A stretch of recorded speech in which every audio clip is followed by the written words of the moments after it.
The smoke from the factories never stopped. It rolled through the lower districts of Virenth Prime like a gray river, thick and heavy. Taewon stood in the doorway of his repair shop and watched the morning crowds pass by. Dragons, all of them. Tall creatures with scales that caught the light, wings folded against their backs, voices loud and proud. They walked past his small shop without looking. To them he was invisible, a human. That was all they saw when they did look. A short, weak creature who had no business living in their great empire. Taewon did not mind. He had work to do. Inside the shop, tools hung on every wall. Some were old, made by human hands decades ago. Others he had built himself, designed for jobs that dragon engineers said were impossible. The workbench in the center was scarred and stained, marked by years of repairs. A gravity regulator sat on it now, its casing open, its inner workings exposed. Hana came through the back door carrying 2 cups of hot tea. She was younger than Taewon, with quick eyes and a sharp tongue. She set 1 cup beside him and sipped from the other. 3 dragon engineers looked at this yesterday, she said, nodding at the regulator. They all said it was broken beyond repair, told the owner to buy a new one. Taewon picked up a small tool and leaned close to the machine. They did not look carefully enough. His hands moved slowly, precisely. He touched a wire here, adjusted a connection there. Hana had seen him work 1,000 times, but it still amazed her. He never rushed. He never forced anything. He listened to the machine, understood what it needed, and gave it exactly that. After 20 minutes, Taewon closed the casing and pressed the power switch. The regulator hummed to life, its display showing perfect readings. Hana smiled. "Magic," she said. "Not magic," Taewon replied. "Just patience." The door burst open. Myongvex filled the doorway, his green scales gleaming, his wings half spread to make himself look bigger. He was a mid-level bureaucrat in the district administration, and he hated humans. "Inspection time," he announced, his voice dripping with false pleasantness. "Let me see your license." Taewon wiped his hands on a cloth and retrieved the license from a drawer. Myongvex snatched it, studied it for a long moment, then tossed it back. "Barely acceptable," the dragon said. "The renewal fee has increased. 500 credits by the end of the week, or I shut you down." Hana stepped forward. "The fee was 200 last month. You cannot just—" "I can do whatever I want, human." Myongvex leaned down, bringing his face close to hers. "You live here by our grace. Remember that." Taewon placed a gentle hand on Hana's shoulder. "We will pay," he said quietly. Myongvex smiled, showing his teeth. "Of course you will. And maybe next month, the fee will be higher still. That is the price of doing business in civilized territory." He turned and left, his tail knocking over a tool rack on his way out. Hana picked up the fallen tools, her hands shaking with anger. "I hate him. I hate all of them. Hate wastes energy," Taewon said. He returned to his workbench. "We have more important things to do." That evening, after Hana had gone home, Taewon worked alone. This was his favorite time. The shop was quiet. The city noise faded to a distant hum. He could focus completely on the machine in front of him. Tonight it was a fabricator unit, old and temperamental. The owner had brought it in pieces, convinced it was worthless. But Taewon saw potential. He saw how it had been built, the care that had gone into its original construction. Someone had loved this machine once. He would make it work again. As he worked, his mind drifted to the past. He had not always been here in this dirty district, fixing broken machines for dragons who despised him. Once he had been respected. Once he had built ships that crossed the stars. Then came the accident. A miscalculation, a failure in a system he had designed. People died, not many, but enough. The investigation cleared him of criminal charges, but his reputation was destroyed. No human colony would hire him. No company would take his calls. So he came here to Dragon Space, where no one knew his name, where he could work with his hands and forget the past. The dragons mocked him, yes. They took his money and treated him like dirt. But they also left him alone to do what he did best. The next morning, news spread through the city like fire. Taewon heard it from the shopkeeper next door, an old dragon who sometimes spoke to him. "The goddess," the old dragon said, his voice trembling. "Virusin has fallen silent." Taewon had heard of Virusin. Everyone had. She was not a living dragon, but a machine, ancient beyond measure. 10,000 years old, they said. She lived in the great temple at the city's heart, and she spoke with the voice of wisdom. The dragons believed she was their mother, their guide, their goddess, and now she was silent. Throughout the day, Taewon watched the city change. Dragons, who usually walked with pride, now moved slowly, their heads low. Some gathered in groups, speaking in worried whispers. Others went to the temple district, bringing offerings, praying for the goddess to wake. In-ho arrived at the shop just before sunset. He was an information broker, a human like Taewon, who survived by knowing everything that happened in the city. He looked tired.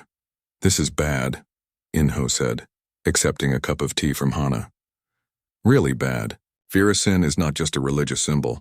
She advises the emperor. She holds knowledge that no one else has. If she is truly gone, what happened to her?" Taewon asked. "Energy surge, they say. Something in her systems failed. The temple's engineers have been working on her all day, but they do not understand what is wrong." In-ho shook his head. "They are calling in the best engineers from across the empire." Hana leaned against the wall. "A 10,000-year-old machine. Even dragons cannot keep something running forever."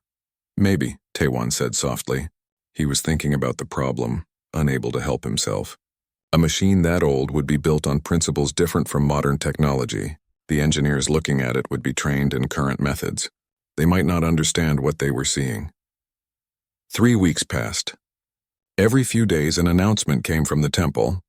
Another master engineer had examined the goddess. Another attempt at repair had failed. Each failure made the city more anxious. Taewon continued his work. He fixed machines, earned his living, paid the bribes that Myung-Vex demanded. But part of his mind was always on the problem of Virasin. He found himself wondering about her construction, her design, the way her systems would interact. One evening, a young dragon came to his shop. She was smaller than most, her blue scales dull with fatigue. She wore the uniform of the Imperial Technical Corps. "I need a power converter repaired," she said, placing the unit on his workbench. "Can you do it?" Taewon examined the converter. It was a simple job, maybe an hour of work. "Yes, it will be ready tomorrow." The dragon did not leave. She looked around the shop, at the tools, at the machines in various states of repair. "You do good work," she said finally. "I have heard that about you." "Thank you. My name is Sora. I work in the manufacturing district overseeing production facilities." She paused. "I have also studied history, old history, from before we went to the stars." Taewon waited. There was something she wanted to say. "In the old days," Sora continued, "our ancestors built things by hand. They understood every part of what they made. They could fix anything because they knew how it worked from the inside. That knowledge was lost when we became advanced. We rely on computers, on automated systems. We have forgotten the basics." She looked directly at him. "You work like the old ones did. I have watched you. You do not just repair machines. You understand them." Taewon set down his tools. "Why are you telling me this?" Sora looked away. "No reason. I will return tomorrow for my converter." She left quickly. Hana came out from the back room. "That was strange." "Yes," Taewon agreed. But he thought he understood. Sora was thinking about the goddess. She was wondering if modern dragon engineering was enough to save her. And maybe, just maybe, she was thinking about alternatives. The next announcement from the temple came 2 days later. The 7th master engineer had failed. The high priestess, Kira Thane, addressed the entire empire. Her voice was grave. "Our goddess sleeps," she said. "If she cannot be woken, we face an age of darkness. We have relied on her wisdom for 10,000 years. Without her, we are lost." That night, riots broke out in several districts. Dragons fought each other in the streets, their fear turning to anger. Some blamed the engineers. Others claimed it was divine punishment for the empire's sins. In the lower districts where Taewon lived, the violence was worst. Buildings burned. People screamed. Taewon and Hana stayed inside, doors locked, watching through the windows. Near midnight, they heard someone crying outside. Taewon looked out and saw a young dragon, barely more than a child, lying in the street. Blood stained his scales. Without thinking, Taewon opened the door and dragged the injured dragon inside. Hana brought water and bandages. They worked together, cleaning the wounds, stopping the bleeding. The young dragon stared at them with frightened eyes. "You are human," he whispered. "Yes," Taewon said. "And you are hurt. Rest now." By morning, the young dragon was gone, slipped away while they slept. He left no thanks, no note. But Taewon did not mind. Helping was its own reward.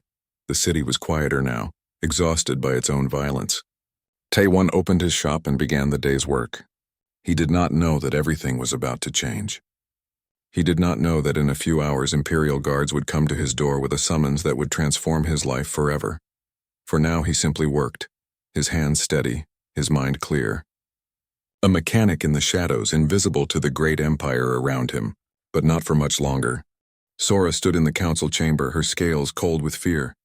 Around her, the greatest military and technical minds of the Dragon Empire stared at her with hostility. At the head of the table sat High Commander Varaketh, her crimson scales gleaming like blood, her wings folded tight against her back. "Say that again," Varaketh commanded. Her voice was ice. Sora forced herself to stand straight. "I propose that we consult the human mechanic, the one who operates a repair shop in the lower districts. His name is Taewon." The room erupted. Dragons shouted over each other, their voices mixing into chaos. "A human? This is madness!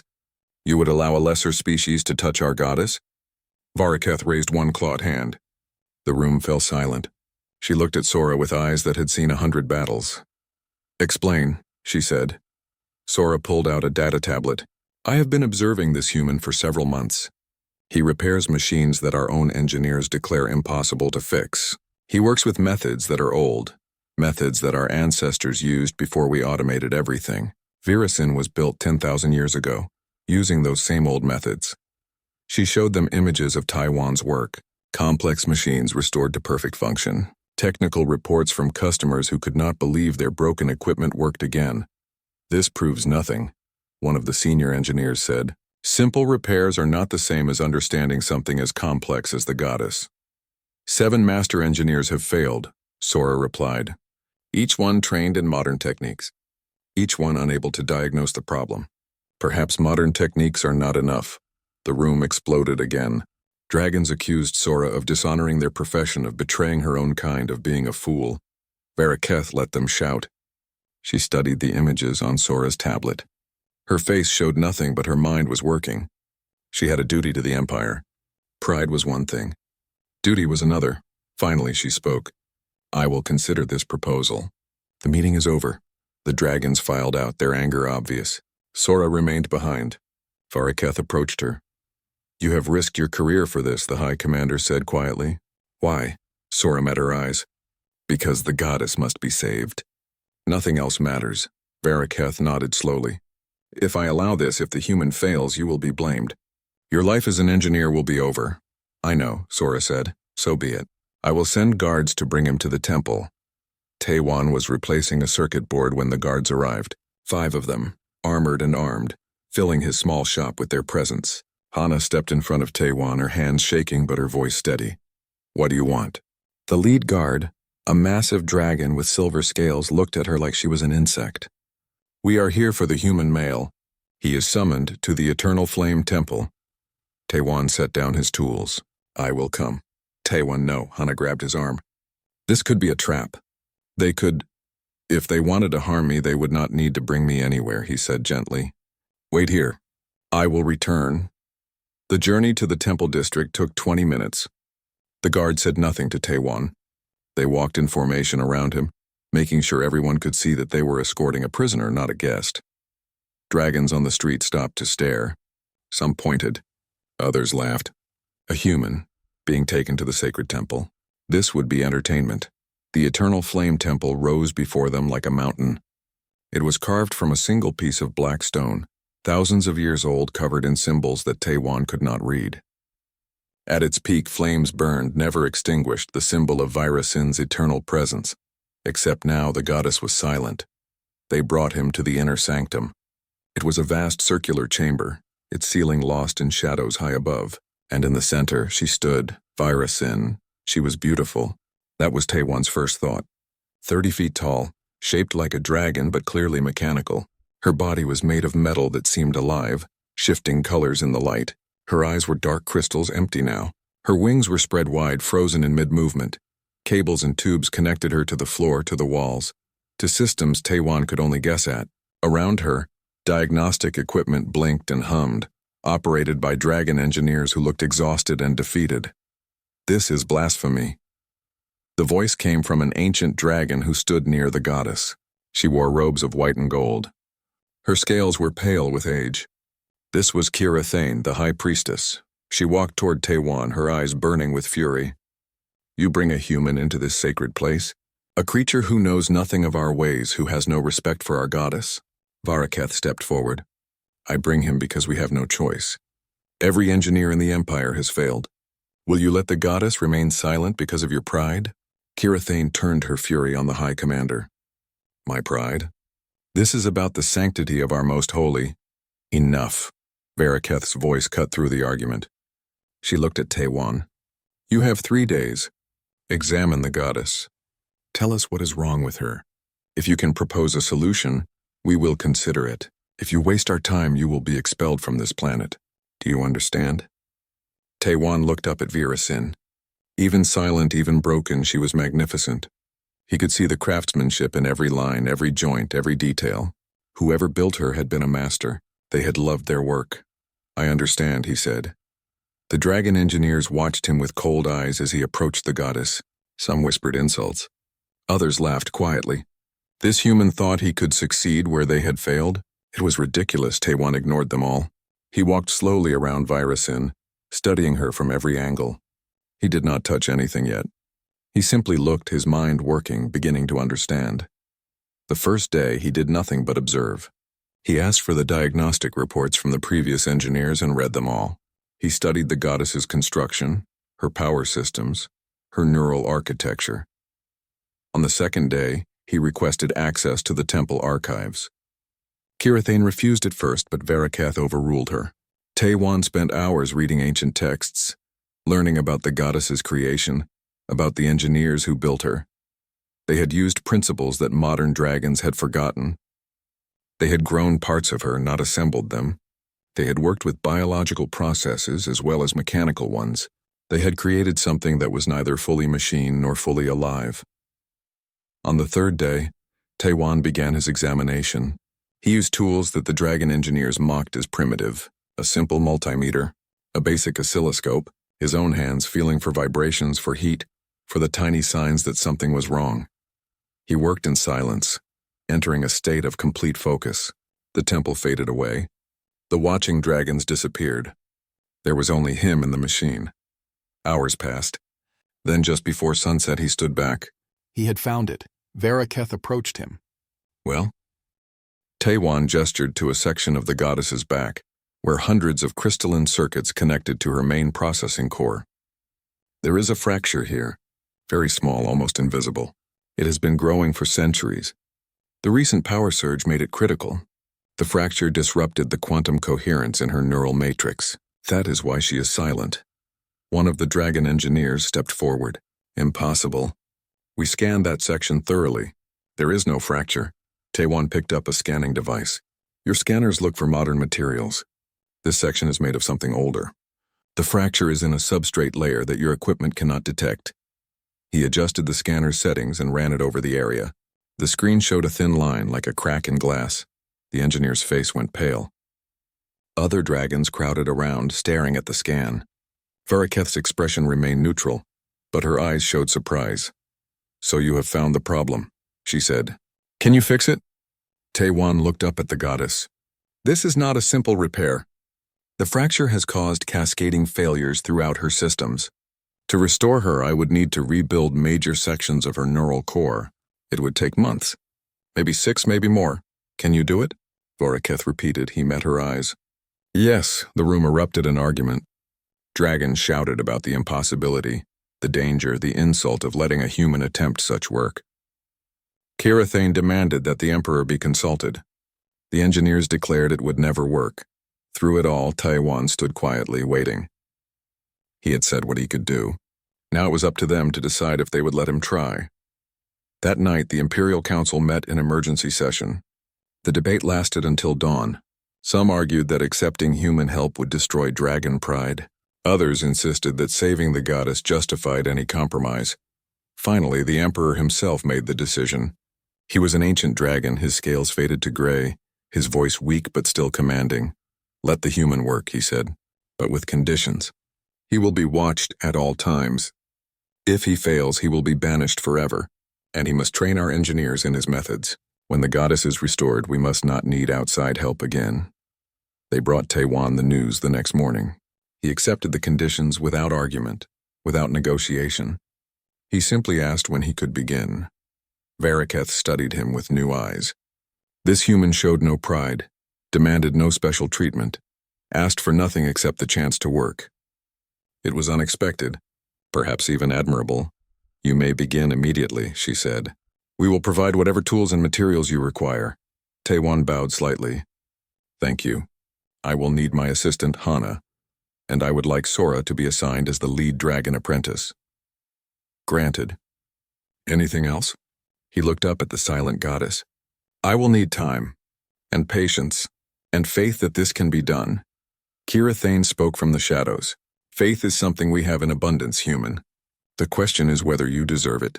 Taewon turned to face her. I will do my best. That is all I can promise. The high priestess stared at him for a long moment. Then slowly she nodded. Then let us hope your best is enough. Begin your work, mechanic. The fate of an empire rests on your shoulders. The workshop took shape in a side chamber of the temple. Taewon directed the setup with quiet efficiency.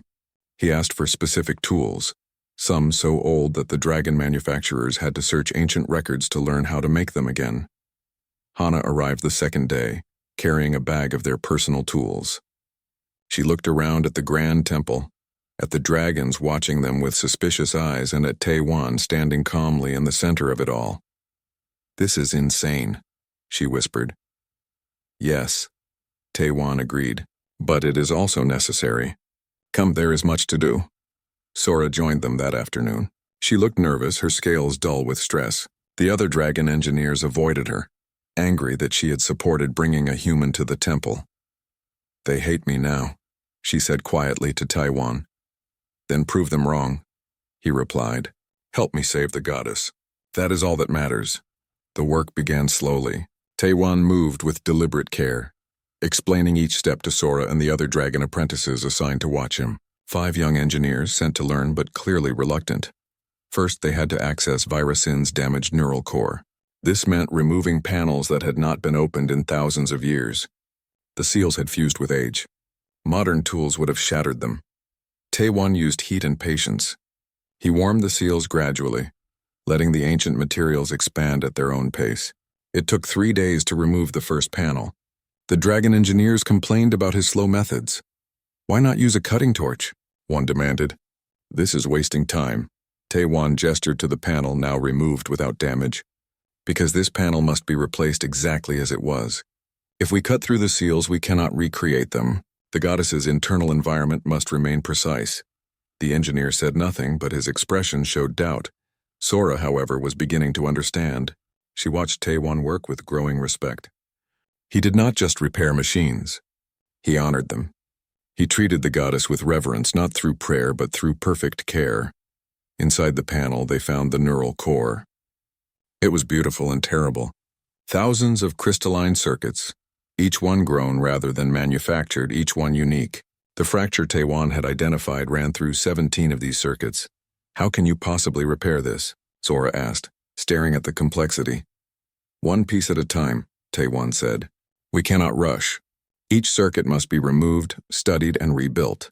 Then we must regrow the connections between them. Regrow? We do not have that technology anymore. No, Taewon agreed, but your ancestors did. I found the process in the temple archives. We will need to recreate it. The next weeks were intense. Taewon worked from dawn until late at night, with only brief breaks for food and rest. Hana managed the workshop, keeping curious dragons at a distance, organizing tools, and maintaining the precise environmental controls Taewon required. The dragon apprentices slowly changed. At first, they mocked his methods. But as they watched, as they learned, they began to see the wisdom in his approach. He taught them to listen to machines, to feel for problems with their hands, to trust their instincts. One evening, Varaketh came to observe. She stood in the shadows watching Taewon guide a young dragon through the delicate process of removing a damaged circuit. Slowly, Taewon said, do not force it. Let the circuit tell you when it is ready to come free. The young dragon, who had been hostile to Taewon at first, now followed his instructions carefully. When the circuit came free without damage, the dragon's face showed wonder. I felt it, the dragon said. I felt when it was ready. Good, Taewon said. That is the beginning of true understanding.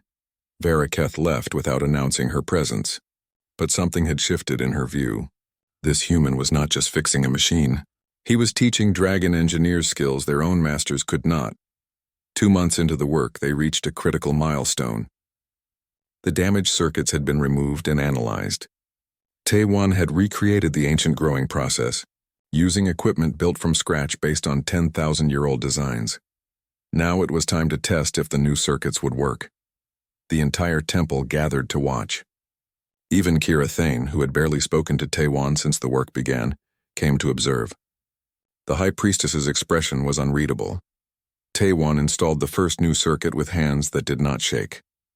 He connected the power feeds, checked every connection 3 times, and stepped back. Ready? He asked Hana. She was at the power console, her finger hovering over the activation switch. Ready? On 3, 1, 2, 3, the switch closed. For a moment, nothing happened. Then deep within the goddess, something stirred. A single light flickered on. Then another. Then a dozen, spreading like stars being born. The diagnostic screen showed power flowing through the new circuit, integrating with Virusin's secondary systems. The readings were perfect. The temple was silent. Then one of the dragon engineers began to clap. Others joined. Within moments, the chamber filled with the sound of applause. Kira Thane approached Taewon. She did not smile, but her eyes showed something new. Respect. The goddess lives again, she said softly. Not fully, not yet. But for the first time in months, there is light in her. You have done this, human. You have brought hope back to our empire. Taewon bowed slightly. The work is not finished. This is only the beginning. I know, Kira Thane said. But it is a beginning. That is more than we had before. News of the success spread through the city within hours. Dragons who had mocked the idea of human help now watched the broadcast in silence. The goddess was not fully restored, but she was no longer completely dark. Light had returned. In the streets, celebrations broke out. Dragons sang and danced, their fear temporarily lifted. Some even spoke of the human mechanic with grudging admiration, but not everyone was happy. Myeongvek stood in a dark room with several other dragons. They were traditionalists, powerful dragons who saw the involvement of a human as an insult to everything their empire stood for. This cannot continue, Myeongvek said. If the human succeeds, what message does that send? That dragons need help from lesser species? That our own engineers are inferior? An older dragon, his scales black with age, nodded. The human must fail, and he must be seen to fail. Only then can we restore proper order. How? Another asked. Myeongvek smiled, showing his teeth. I have access to the temple's systems. A small adjustment to the power feeds, timed correctly, will cause a surge. The human's precious repairs will be destroyed. Along with him, if we are fortunate. And the goddess? Casualties of progress, Myeongvek said coldly. Better she remain silent than be saved by a human. Do you all agree? Slowly, the other dragons nodded. Back in the workshop, Taewon continued his work. The first circuit had been successful. Now he had to repeat the process 16 more times. Each circuit was slightly different, requiring careful attention and precise work. Sora worked beside him now, having earned her place through dedication. She had learned more in these 2 months than in years of formal training. She understood now why Taewon worked the way he did. You never rush, she observed one evening. Even when everyone is watching, even when the pressure is immense, you always work at the same steady pace. Rushing causes mistakes, Taewon said. Mistakes in this work could be catastrophic. The goddess deserves our full attention, not our fear or our pride. Is that what dragons do wrong? Work from pride rather than care? Taewon considered the question. Not all dragons. But your culture values strength and speed. Sometimes the strongest thing to do is work slowly. Sometimes speed is the enemy of excellence. Sora thought about this for a long time. 4 months into the project, they had installed 12 new circuits. Each one worked perfectly. The goddess now had enough power to run preliminary self-diagnostics. The readings showed that her core consciousness was still intact, just dormant. Taewon allowed himself a moment of optimism. They were going to succeed.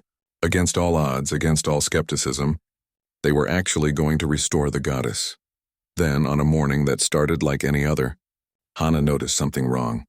She was performing routine checks on the power systems when she saw it.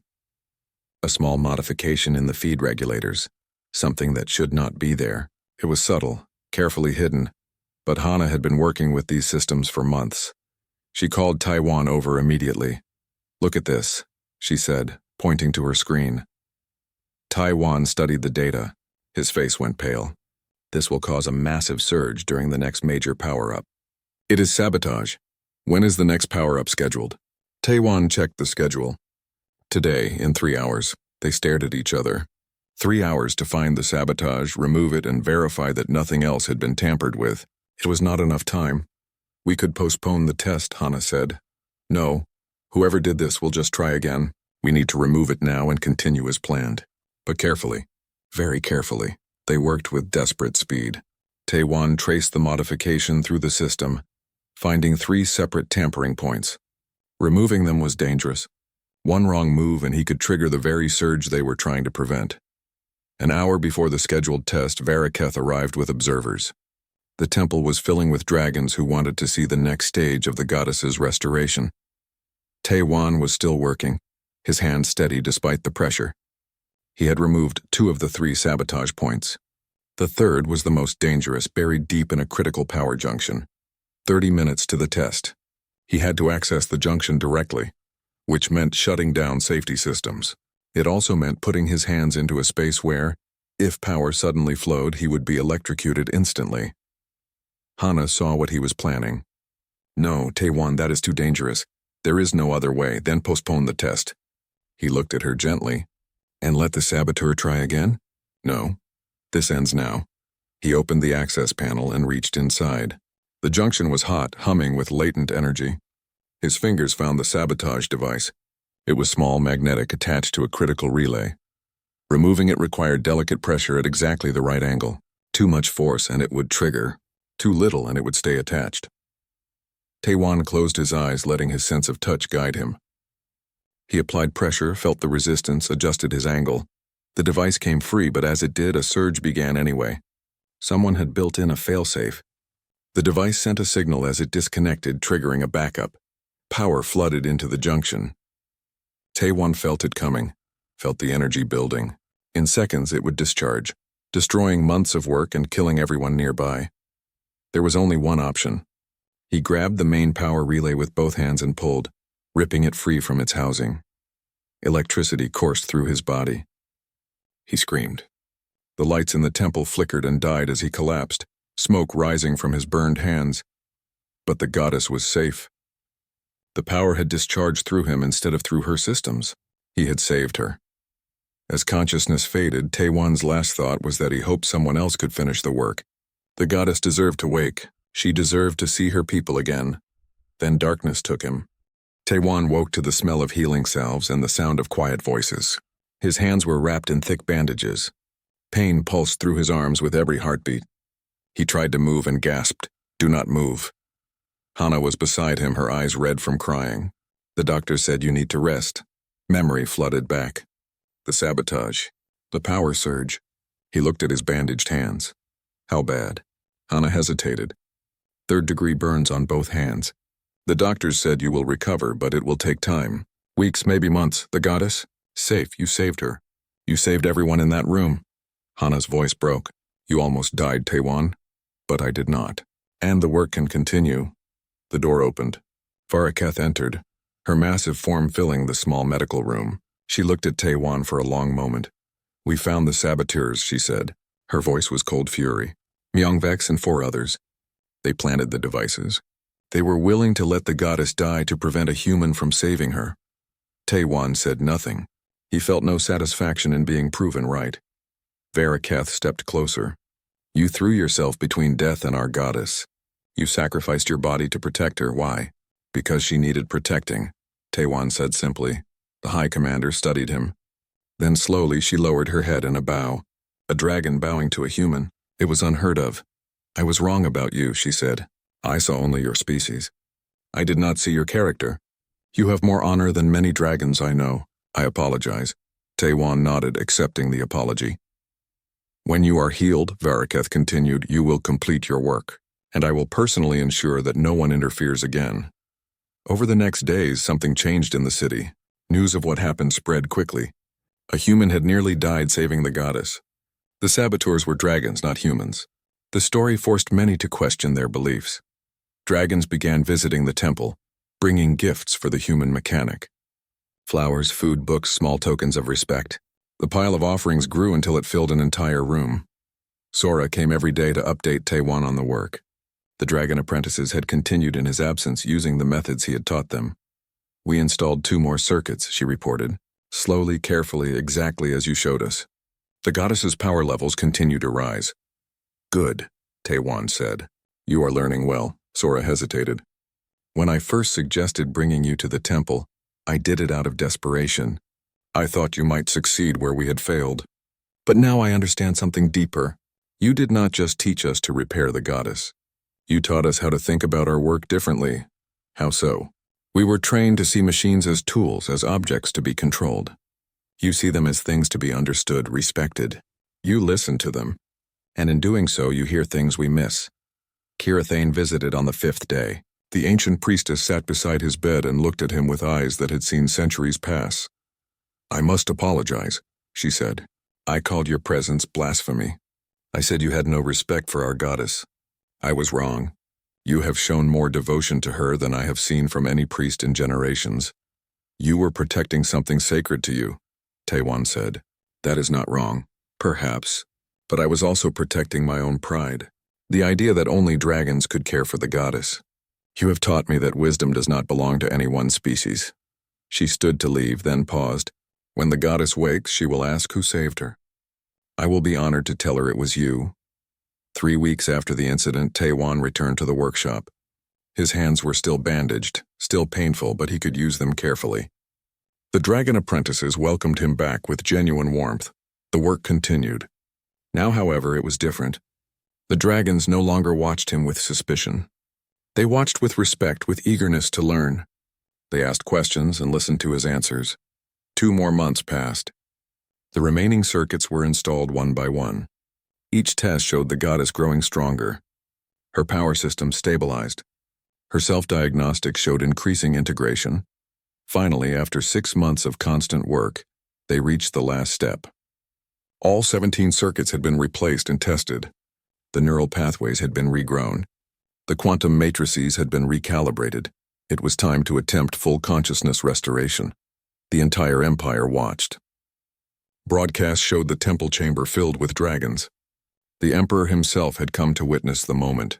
Taewon stood before the goddess, his hands still scarred but steady. Hana and Sora flanked him.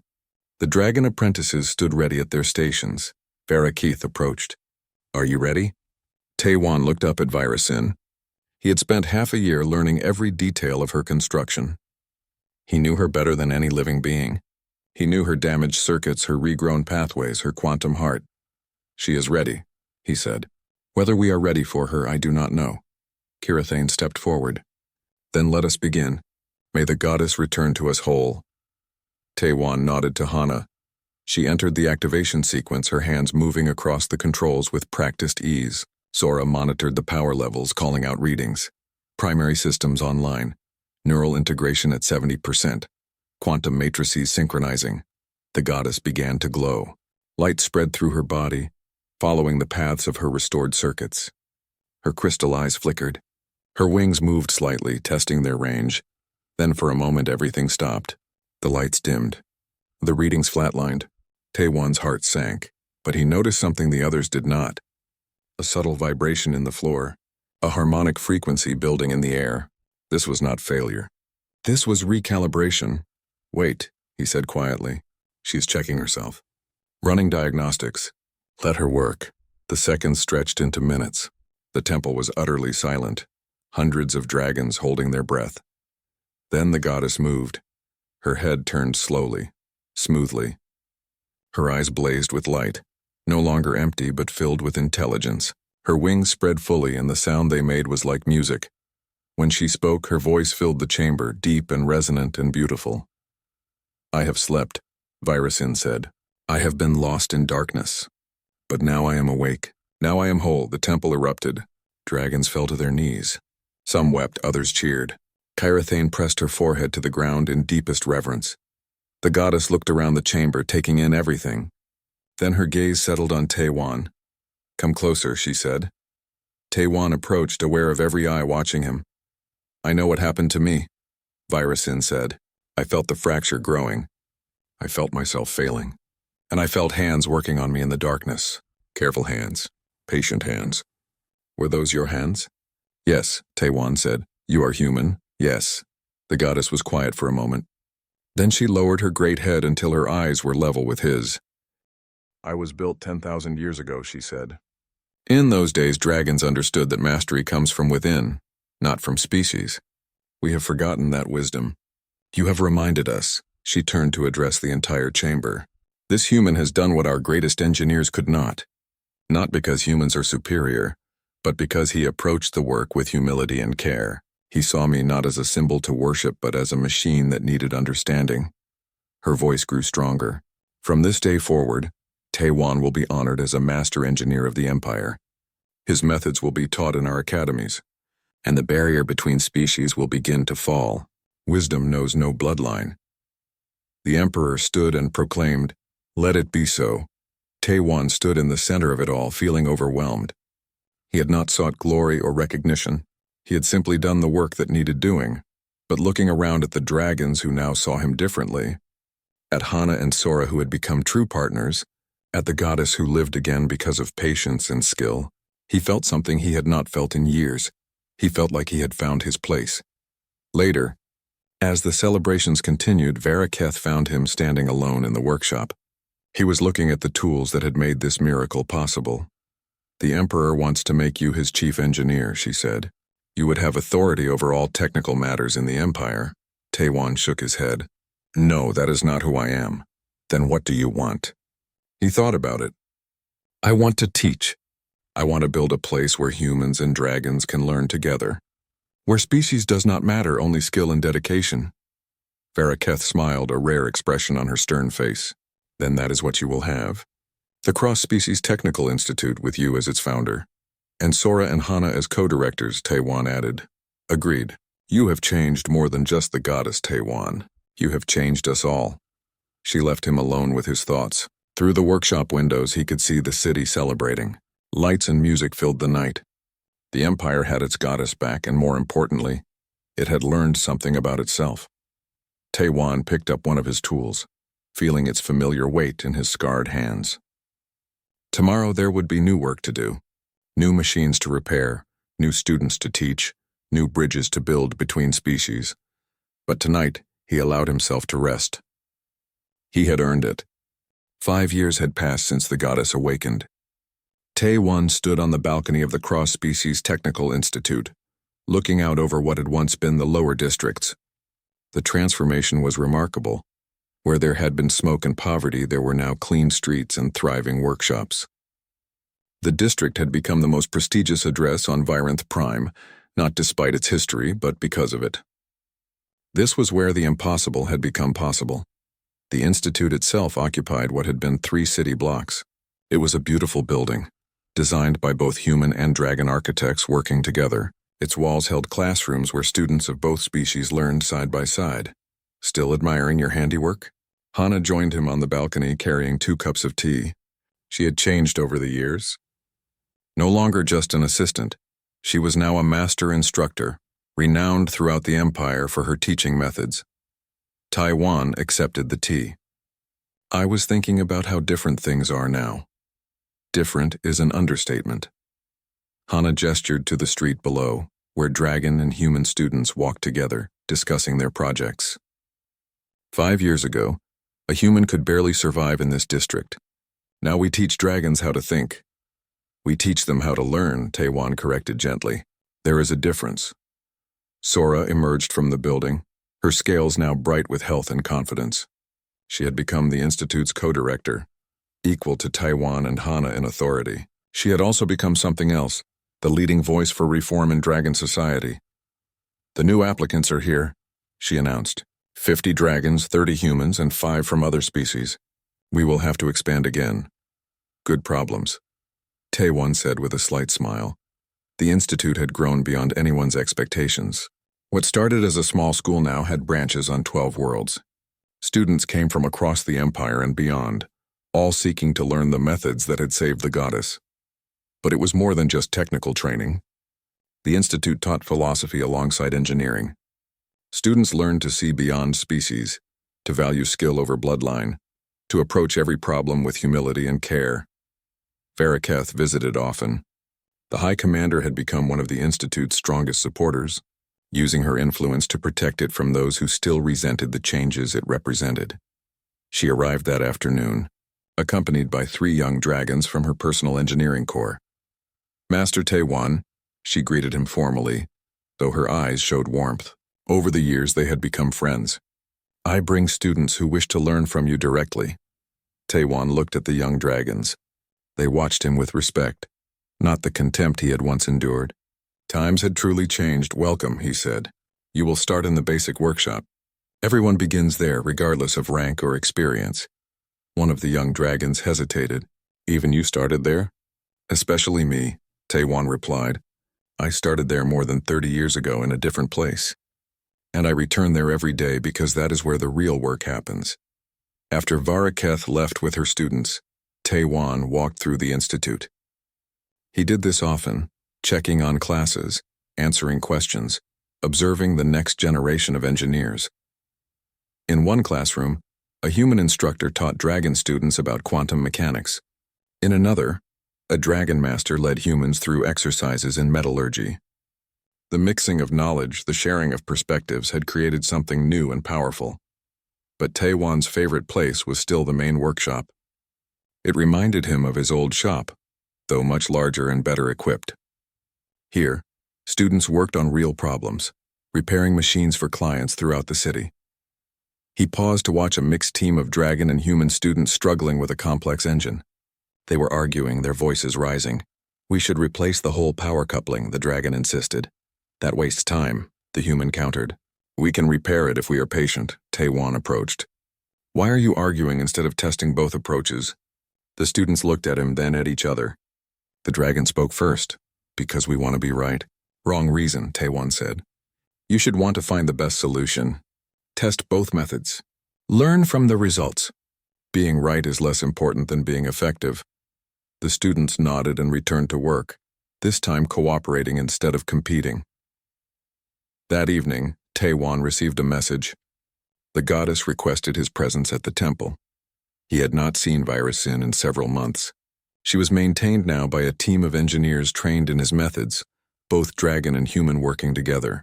They kept her in perfect condition, treating her with the care and respect she deserved. When he arrived at the temple, Kira Thane greeted him warmly. The old priestess had become one of his strongest supporters, often speaking about how his work had taught her the true meaning of devotion. She has been asking for you, Kira Thane said. Go, she waits in the inner sanctum. Taiwan entered the great chamber. Virusin stood in her eternal position, but now her eyes were bright, her systems humming with perfect health. She turned her magnificent head as he approached. Taiwan, her voice filled the chamber. It has been too long. I have been busy with the Institute, he said. But I hear you are well maintained, more than well. Your students treat me with the same care you showed. They have learned your lessons well. She paused. I wanted to thank you again, not just for repairing me, but for what you have built since. I only did what was necessary. No, you did more. When you repaired me, you also repaired something broken in Dragon Society. You showed us that we had become arrogant, that we had forgotten the humility that made us great. The Institute is not just teaching engineering. It is teaching wisdom. Taiwan thought about this. I only taught what I know. Patience, attention, respect for the work. Exactly, Virusin said. And those are the lessons we needed most. Come, walk with me. I want to show you something. The goddess moved for the first time in Taiwan's presence. Her massive form glided through the temple with grace that seemed impossible for something so large. They emerged onto a high balcony overlooking the entire city. From here they could see everything. The transformed lower districts now bustling with mixed species cooperation. The Imperial Palace, where human advisors now worked alongside dragons. The spaceport, where ships from a dozen species came and went freely. This is your legacy, Virusin said. Not just a repaired machine, but a changed civilization. Dragons no longer see themselves as superior. They see themselves as partners in a larger community. There is still prejudice, Taewon observed. Still those who resent the changes. Of course, change is never complete in a single generation. But the direction is set. The Institute will continue your work long after you are gone. They stood in silence for a while, watching the city below. Finally, Taewon spoke. I never wanted glory. I only wanted to work. I know, Virusin said gently. That is why you achieved it. True greatness comes not from seeking recognition, but from dedication to something larger than yourself. When Taewon returned to the Institute that night, he found Inho waiting for him. The old information broker had become wealthy over the years, but he still visited his friend regularly. I remember when you first came to this planet, Inho said, sharing a drink with Taewon in the workshop. You had nothing but a bag of tools and a damaged reputation. I remember you told me I would fail here, Taewon replied with a rare smile.